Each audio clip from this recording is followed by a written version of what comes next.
আদিবাসী জনতা জিন্দাবাদ, দলিত মন্ত্রী আদিবাসী জিন্দাবাদ, হুমায়ুন কবির জিন্দাবাদ। চোপড়ায় প্রচার শুরু করলো এজেইউপিআই। গতকাল রাজ্যে নতুন দল হুমায়ুন কবিরের আম জনতা উন্নয়ন পার্টির চোপড়ার প্রার্থী হিসেবে নাম ঘোষণা করা হয়েছে মোহাম্মদ নাজিম শরীফের। নিজের নাম ঘোষণা হতেই আজ থেকে জোর কদমে প্রচারে নেমে পড়লেন চোপড়ার আম জনতা উন্নয়ন পার্টির প্রার্থী মোহাম্মদ নাজিম শরীফ। তার প্রতীক চিহ্ন বাঁশি। আজ প্রচারের প্রথম দিনে ইসলামপুরে একটি মাজারে চাদর চড়িয়ে পরবর্তীতে চোপড়া অঞ্চলের শীতপাড়া এবং সোনাপুর অঞ্চলের মিলিক বস্তি এলাকায় সাধারণ মানুষের সঙ্গে কথা বলেছেন আম জনতা উন্নয়ন পার্টির প্রার্থী মোহাম্মদ নাজিম শরীফ।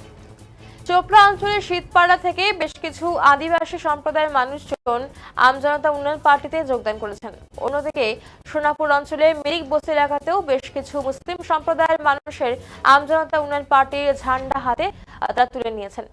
এই বিষয়ে চোপড়ার আম জনতা উন্নয়ন পার্টির প্রার্থী মোহাম্মদ নাজিম শরীফের কাছে জানতে চাইলে তিনি বলেছেন, এই পার্টির মানুষের দল, তাই তারা প্রচারের প্রথম দিনই সমাজে পিছিয়ে থাকা আদিবাসী সম্প্রদায়ের মানুষজনদের কাছে গিয়ে প্রচার শুরু করলেন। আগামী দিনগুলিতে তারা চোপড়ার বিভিন্ন এলাকায় পৌঁছে গিয়ে সাধারণ মানুষের কাছে সেখানে গিয়ে ভোট চাইবেন।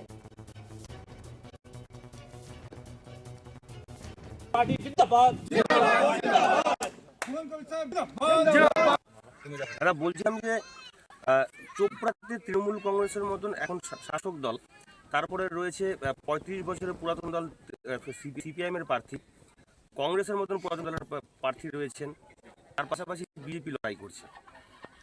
এই আপনাদের দলকে সাধারণ মানুষ মানে ভরসা কেন করবে, এই বিষয়ে মানে আপনাদের সর্বপ্রথম চোপড়াবাসীকে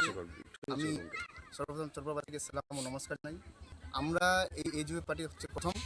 আর চোপড়ার মানুষ তো বলে দিচ্ছেন, তাদের লিডারগুলো বলছেন যে নতুন ফেস, পরিবর্তন চাই। পরিবর্তন যদি করতে হয় তাহলে তৃণমূলকে সরাতে হবে, বিজেপিকে সরাতে হবে। তার মানে পরিবর্তন করতে নতুন ফেস নিয়ে আসতে হলে নতুন পার্টিকে নিয়ে আসতে হবে। আমরা হচ্ছি নতুন ফেস মানুষের জন্য।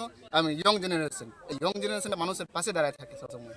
আমরা শিক্ষা নিয়ে চিন্তা ভাবনা করি, মানুষের গরিবের দুঃখে নিয়ে চিন্তা ভাবনা করি, যারা মজুরি করে তাদের নিয়ে চিন্তা ভাবনা করি।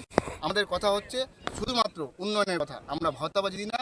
এই যে তৃণমূলের সরকার আর বিজেপি সরকার শুধুমাত্র ভাওতাবাজি দিয়ে কথা বলছে, তারা উন্নয়নের দিকে দেখাতে পারছে না। আপনারা দেখেছেন আমরা যে জায়গায় দাঁড়িয়ে রয়েছি, এখানকার রয়েছে বেশিরভাগ এসসির মানুষ। আপনারা তাদের মুখ থেকে শুনতে পারেন যে এখন পর্যন্ত ওরা ঘর পায়নি। যেটা বলছে, আমরা এটা আগে ছিলাম ইন্দিরা গান্ধী আবাস যোজনা, এটাকে এখন বলছে মোদি বলছে আমার আবাস যোজনা, এখন মমতা ব্যানার্জি বলছে কি বাংলা আবাস যোজনা। এই আবাস যোজনা শুধু মানুষকে ভাতাবাজি দিচ্ছে। তারা যে আবাস যোজনা টাকা দিচ্ছে তাদের মধ্যে কাটমানি খাচ্ছে ওরা।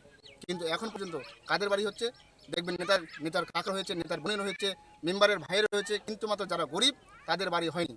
আপনারা দেখেছেন এই রাস্তা দিয়ে আপনারা দেখতে পারলেন, আমরা আসলাম। এই রাস্তা যখন বর্ষাকাল হবে সেই রাস্তায় চলাচল করা যাবে না। খেটে খাওয়া মানুষ, গরিব মানুষ এই প্রবলেমটা মানে দেখে আসে। এবং আমরা এজুএ পারি এই কথাটা আমরা আমাদের নেত্র আমাদের হুমায়ুন দাকে জানাবো যে আগামী দিনে যাতে আমাদের এই চোপড়ার মানুষ যেন অবহেলা না থাকে, এবং কি যাদের যে সমস্যা রয়েছে সেই সমস্যাটাকে সমাধান করার যতদূর আমাদের সম্ভব আমরা করবো, যতদূর আমাদের। বলছিলাম যে বিভিন্ন জায়গায় ঘুরছেন, কি বুঝছেন যে মানে এবার মানে পশ্চিমবঙ্গের যা পরিস্থিতি ভোটের, এবার চোপড়াতে নতুন করে আপনাদের পার্টি আজকে এলো, প্রথম প্রচার শুরু করলেন, মানে কিভাবে দেখছেন? আজকে আমাদের প্রথম প্রচার শুরু হলো। চোপড়ায় আদিবাসী ভাইয়েরা আমাদেরকে ডেকেছে, কারণ ওনারা খুবই অসুবিধায় আছে। এখানে চা বাগানে কাজ করেন। আজকে 300 জন শ্রমিক আমাদের পার্টিতে যোগদান করেছেন। তাদের যে দৈনিক মজুরি 242 টাকা সরকার দিচ্ছে, সেটা খুবই কম। আমাদের হুমায়ুন কবির সাহেব এবার নির্বাচনে লড়ে ইনশাল্লাহ উনি উপমুখ্যমন্ত্রী দাবি করবেন। আর আমরা এই বিষয়টাকে রাখবো যে আমাদের উত্তরবঙ্গে যে চা বাগান আছে, যেখানে দৈনিক মজুরি 242 টাকা, সেটা খুবই কম। একটা পরিবার চালানো সেখানে সম্ভব নয়। সেটাকে 500-600 টাকা করা হোক, যেটা একটা লেবার চার্জ হয়, সেটা করার দাবি আমরা রাখবো। আর তাছাড়া এদের অভিযোগ শুনলাম, এরা কোনো ইন্দিরা আবাসের ঘর পাচ্ছে না। এসটি থাকা সত্ত্বেও এরা কোনো ফ্যাসিলিটি পাচ্ছে না এসটির, শিডিউল ট্রাইবের। আমাদের হুমায়ুন কবিরের দল হিন্দু, মুসলমান, এসটি, এসসি, ওবিসি সবাইকে নিয়ে, আর আমরা সবার জন্য ভালো মঙ্গলের জন্য আগামী দিনে কাজ করব, এই অঙ্গীকার করে আমরা নেমেছি উত্তর দিনাজপুর। আর চোপড়াতেও আমাদের প্রার্থী রয়েছে নাইম শরীফ, নাজিম শরীফের আজকে প্রথম প্রচারে 300 জন শ্রমিক জয়েন করেছে। এটা আমাদের জন্য খুবই ভালো খবর। এরপর থেকে আগামী দিন থেকে আমরা প্রচুর জয়েনিং আছে, আজকেও জয়েনিং আছে আমাদের সোনাপুরে। দাদা, আপনাদের কি কি সমস্যা যা আমার রানিং গভর্নমেন্ট করতে পারেনি, তার জন্য আপনারা নতুন দলে জয়েন করেছেন? আমরা এখানে নতুন দল এখন আসছে হুমায়ুন কবির প্রথমবার। এখন হুমায়ুন কবিরকে আমরা দেখবো আর কি কীভাবে কাজ করবে না করবে, সেটা ওর ব্যাপার। আমাদের বাগানে যেগুলো ফ্যাসিলিটি আছে আর কি, ওই ফ্যাসিলিটি আমরা পাচ্ছি না আর কি।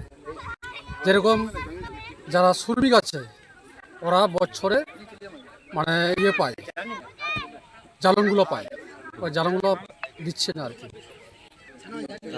লেবার আছে এগুলাই দিচ্ছে আর কি। আর আবাস যোজনা পেয়েছে আপনাদের গ্রামে? না না না, আবাস কোনো পায় না। जिंदाबाद जिंदाबाद जिंदाबाद हुमायूं कबीर जिंदाबाद जिंदाबाद जिंदाबाद चोपड़ा विधानसभा जिंदाबाद जिंदाबाद जिंदाबाद नादिम शरीफ जिंदाबाद जिंदाबाद जिंदाबाद जनता पार्टी जिंदाबाद जिंदाबाद जिंदाबाद आदिवासी जनता जिंदाबाद जिंदाबाद जिंदाबाद दलित मुस्लिम आदिवासी जिंदाबाद जिंदाबाद जिंदाबाद हुमायूं कबीर साहब जिंदाबाद जिंदाबाद जिंदाबाद जनता पार्टी जिंदाबाद जिंदाबाद